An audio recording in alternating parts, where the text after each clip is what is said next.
never voted for an unbalanced budget.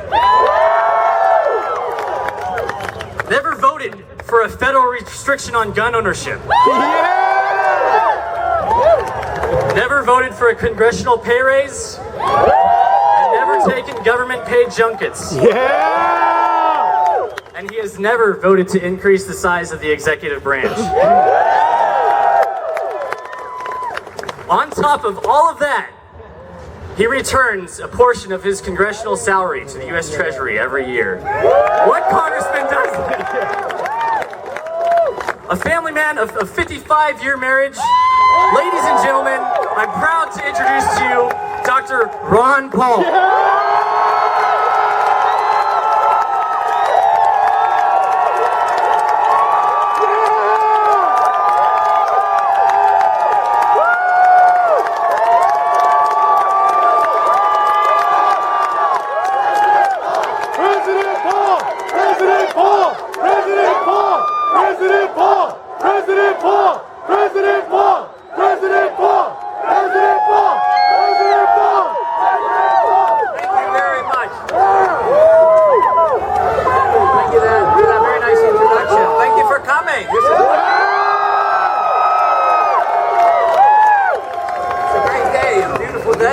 For us, it's coming back to a hometown. We lived here for several years when I was in the Air Force.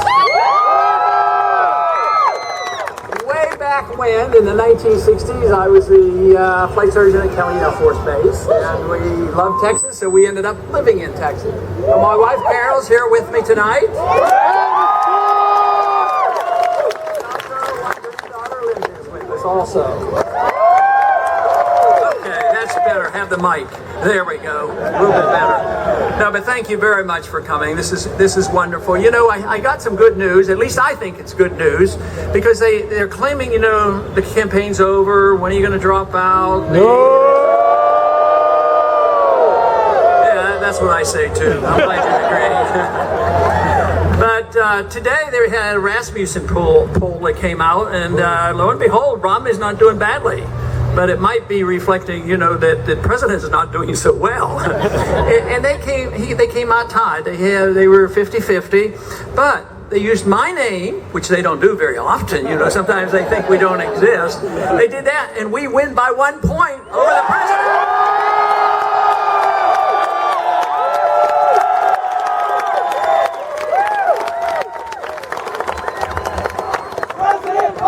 President Paul! President Paul! President Paul! President Paul! President Paul! President Paul!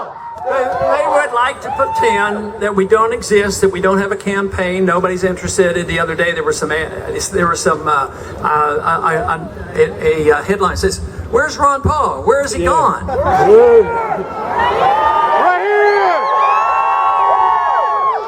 Somebody went and put one of these collages together. I don't know if you've seen this on the internet. They took about 8 pictures of crowds like this and bigger ones and across the country in the Northeast and California and in Texas.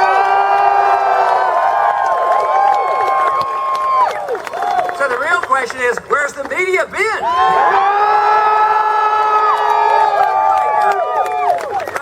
Have to say, you know, to do this, you have to have a pretty thick skin. I have a pretty thick skin, you know. Yes, sir. But today I read something, and they really hurt my feelings. And, you know, it takes a lot to hurt my feelings. And they said, not only is his campaign's gone, Ron Paul's shrinking. He's disappearing. They said that he used to be 6 foot tall, and now he's only 5'7". But he shrunk up. There's nothing left to him. He's shriveled away, just like his campaign. Now, I don't do a whole lot of bragging, but let me tell you, I weigh exactly what I weighed when I was in high school and wrestled 185 pounds.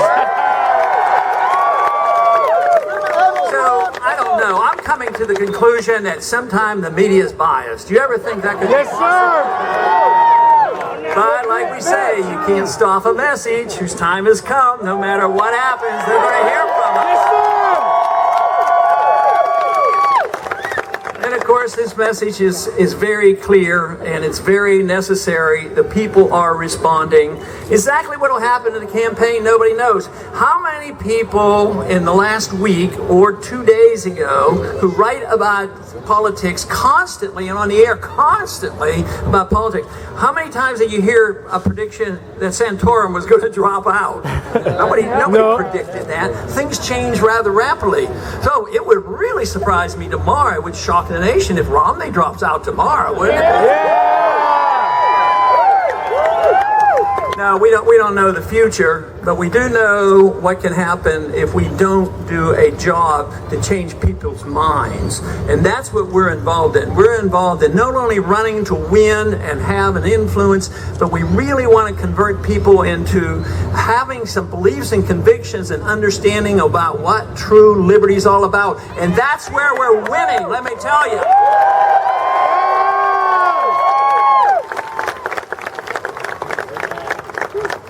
Gandhi had talked about this because he struggled for a long time. He says, for a long time, if anybody wants to change things, you're going to be ignored. There's no doubt about it. But then they'll have to recognize you to a degree, and then they're going to start laughing at you. And then after they laugh at you a bit, then if you still get under their skin, they might even start to attack you. And but he says, it's then is when we win. There's no doubt that we are winning the hearts and minds of the people, and media people will all of a sudden jump at this and say, oh, that means you were never serious. You were never running to win, and you were just running for ideas. And I said, well, some people can't quite comprehend this, but you know, it's quite possible that you can run to win and still believe in something. We can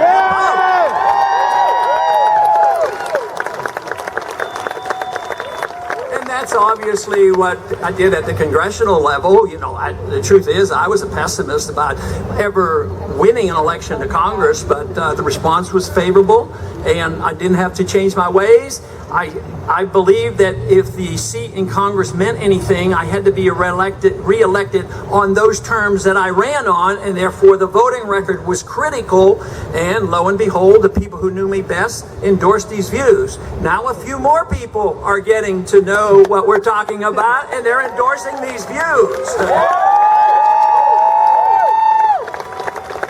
You know, and we're not talking about a couple hundred or a couple thousand, even a couple 100,000. I think we're talking now about millions of people. The one thing wonderful about a true revolution, it's not a partisan thing. A revolution influences everybody. The people who are in the Republican Party who want constitutional government, the people in the Democratic Party who wants to protect civil liberties and a sensible foreign policy, the independents and those who have dropped out, and then that large number of young people coming into the voting age now, and that is what we're seeing.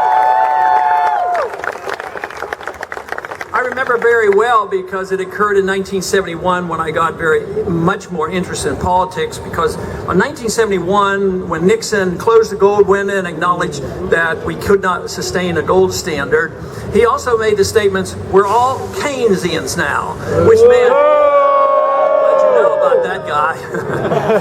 Now, what he was confirming, which was true, all the Democrats and all the Republicans to that point were endorsing the Keynesian economic theory because they had been around, so it infiltrated the whole electorate. And today, that is what we have to do. So yes, it's very important that we run for office, as Republicans, run in other parties if you want to or have to, but run to win and show that the message is acceptable and the people will accept that message and support that message. And eventually, we will and can change the entire country. And this is what we have to do.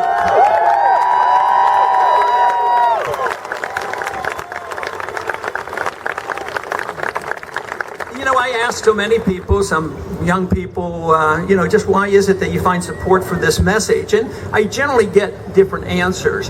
But there was a neat little clip on the internet today. A young lady was explaining exactly why she thought young people supported this revolution. And it was mainly that they have been inspired to study and read and understand what our history is all about, what economic policy is all about, what a sensible non-interventionist foreign policy is all about.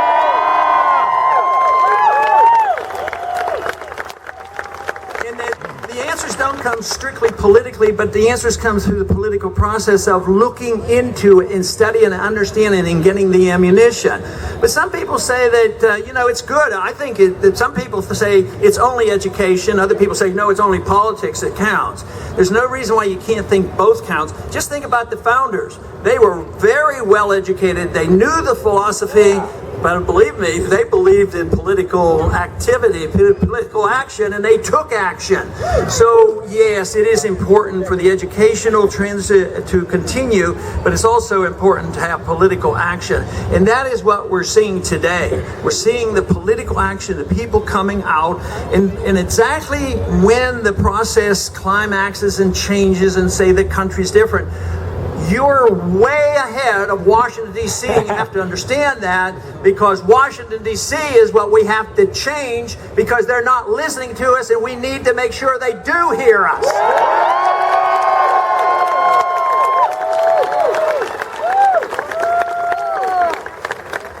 And as frustrating as it might be to you, because the members don't seem to respond to your wishes, if your voices are loud enough and numerous enough, the Congress will change. Take, for instance, last year when we worked very hard on ending the Fed, and auditing the Fed.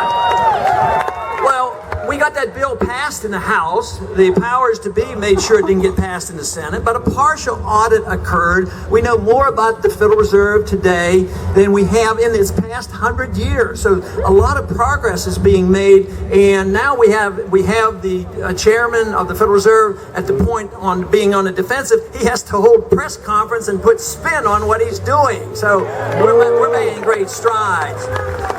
But that comes from people being active and sending a message to Washington and getting their attention. Because I don't know, you might be surprised to hear about the people in Washington. A lot of them don't have firm convictions about anything. A lot of people in Washington have firm conviction that they like the job and they like to be reelected. So that makes certain that the conditions of being reelected is to do the right things and to obey the Constitution.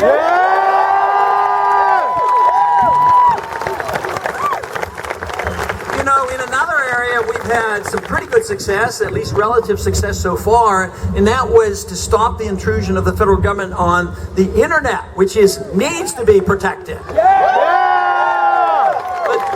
The Stop Online Piracy Act was a direct attack on the internet. But when the people spoke out, guess what? The majority vote melted away, and they had to remove it from the House floor and the Senate floor. And that was a victory. It shows that we can have an effect. We have to be heard. But in the second breath, though, what has happened is they're coming up with a new bill. It's actually probably either worse, and they're talking about an international treaty on this. So vigilance is the name of the game. We must remain vigilant, but we have to get people to think in principles of what the government should be doing. The government should be open. We should know what the government is doing. We should protect the people's privacy. It shouldn't be the other way around.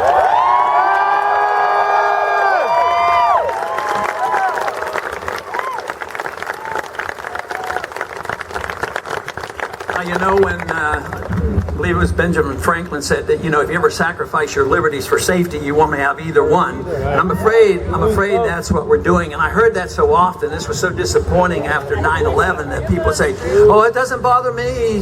We have to give up our liberties to be safe. Well, I have a different understanding of who makes us safe. If you wanted the policeman to make you safe, you have to have a policeman at the door.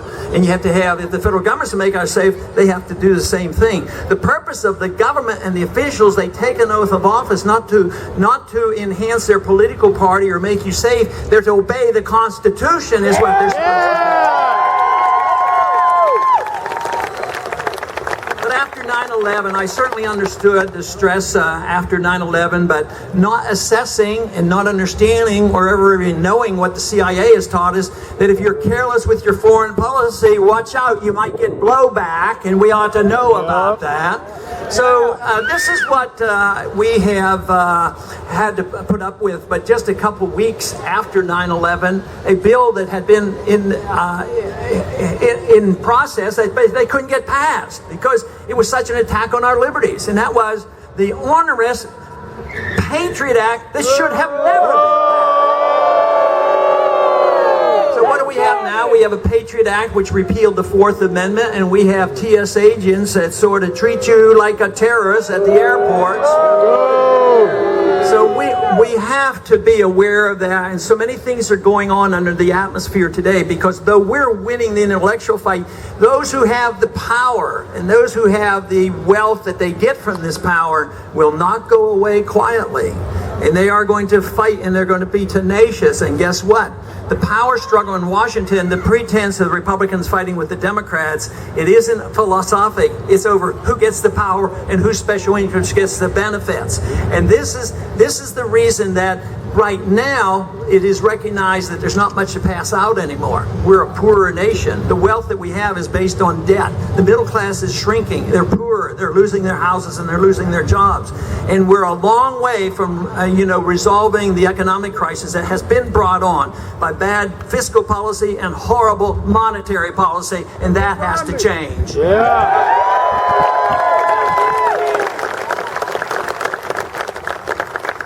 But under these conditions, so much liberty is given up. A long time ago, it was assumed that you didn't have the right to spend your own money. But if you understand what liberty is all about, liberty comes from a creator. It comes to us in a natural way. So if your life and liberty is naturally yours and you own that liberty, wouldn't it be logical to assume, as the founders did, that the consequence and the production of your labors should be yours? So what you produce should be yours. It shouldn't be shared with the government.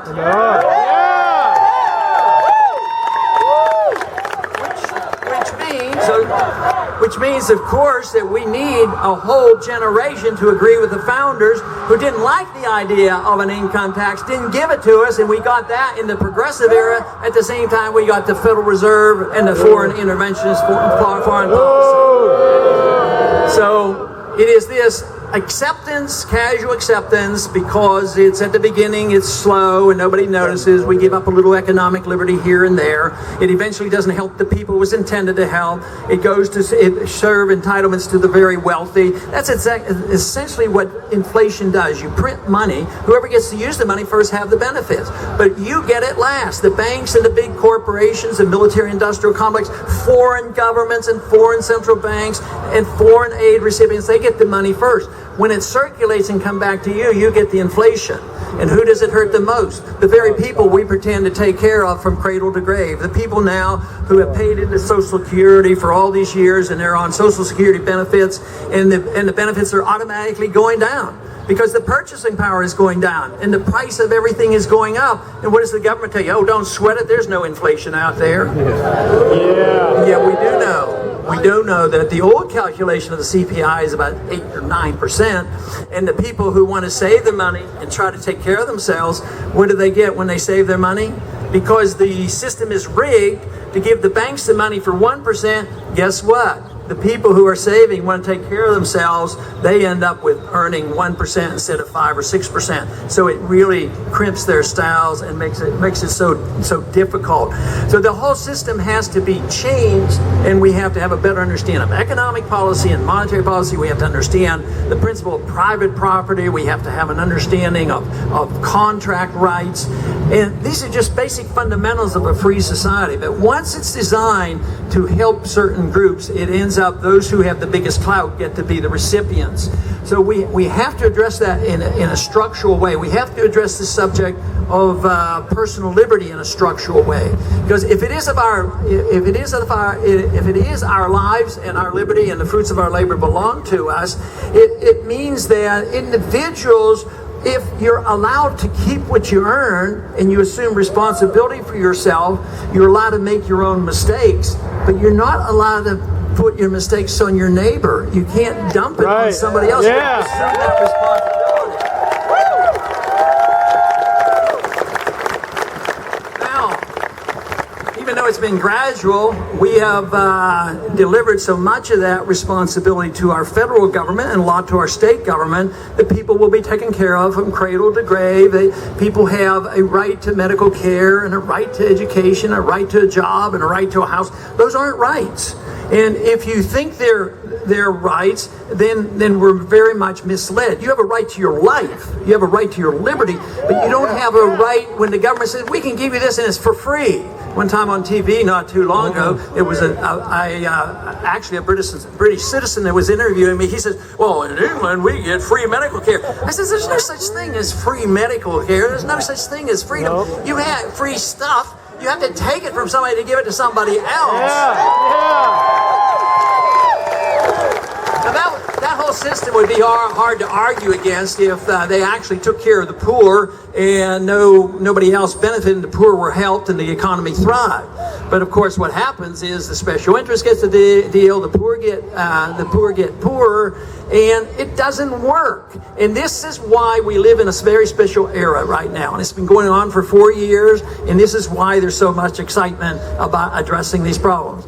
Because we were the wealthiest and we lived off our wealth. We had good credit. Our credit is not so good anymore, and they still trust our dollar. But that is starting to be lost. People having less confidence in the dollar, and the world has everything invested, including the Chinese. You've got to keep that dollar going because they're holding so many dollars. But economic law is more powerful than all the central banks of the world and all the politicians, and economic law will dictate the value of currency no matter what they produce in statistics.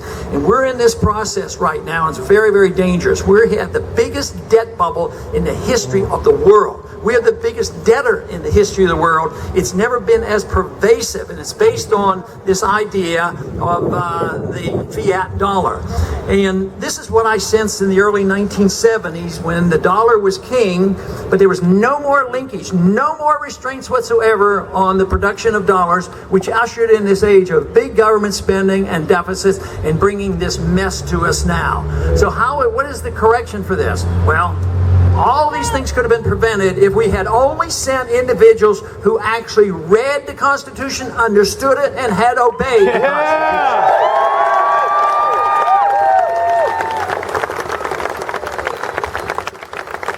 So let's be very choosy on who we send to Washington. Make sure they do know about the Constitution and take that oath of office very seriously.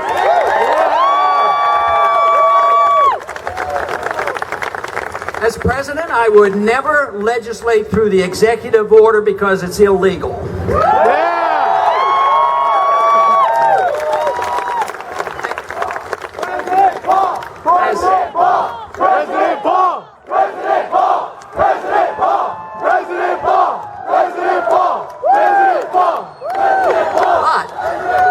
But as president, an executive order to repeal all the illegal executive orders would be permissible.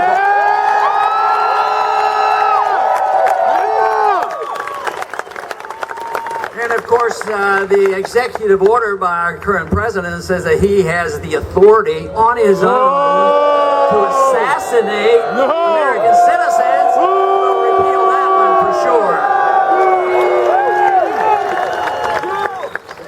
Just a couple of weeks ago, he issued another executive order. He amended on his own the Defense Production Act, which has been sitting around on the desk for a long, long time, since 1950, saying the president can declare a national emergency and socialize everything, banks and all industry. The authority is there if he declares an emergency.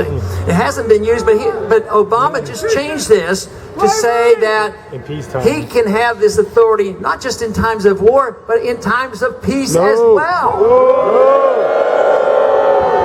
At the same time, the federal government, under the Department of Homeland Security, ordered one half a billion rounds of ammunition. We're not supposed to even have a federal police force. We've already, I used to know the number, was 100,000 federal officials carried guns to enforce all the regulations. Now with the Department of Homeland Security, it's probably a lot more. We're not supposed to have that type of police force. We're not supposed to have a police state. We're supposed to be living in a free state and in a republic.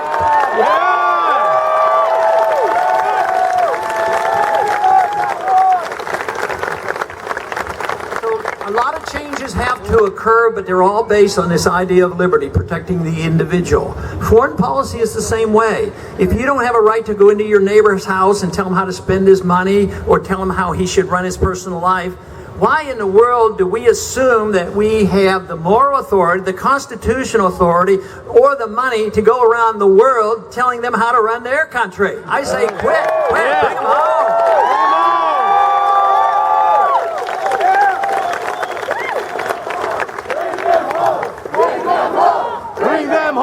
Bring them home! Of course, this is an area where we are winning the fight because statistically, I think the other Republican candidates from the beginning up until now have all taken the position that we need more militancy overseas, not less. But I tell you, the money's running out.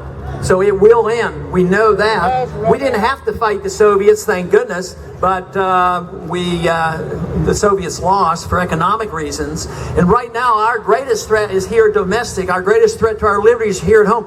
What country would dare invade this country? We have the most powerful military in the world. Nobody would dare invade us. In some ways, we're overprotected. We spend more money than everybody else put together, and we have more weapons than everybody else put together. But the real threat to our liberties are domestic, and the constitutional oath to office protects, takes care of that. We're supposed to defend against all enemies, foreign and domestic. Congress adds to the problem of the executive orders of the president by giving him legislation like National Defense Authorization Act, which repeals posse comitatus and says the military can arrest American citizens and put them in a prison that's secret and no lawyer permissive. Now, that bill is horrible, but it actually could have even been worse. There was one provision in there, I just have trouble even believing that they have gone this far. They sort of snuck a provision in there that said that if an American citizen is arrested and given a trial, and he was found innocent, the federal government could pick him up and put him in prison for life anyway in a secret prison. After being considered innocent, they claim that they can do that. But there was a young senator from Kentucky.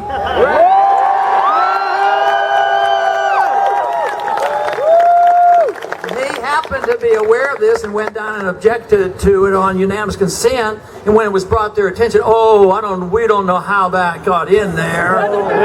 No, that doesn't sound like a good idea. And some of the ones that just hours before was promoting it said, I guess we better take that out.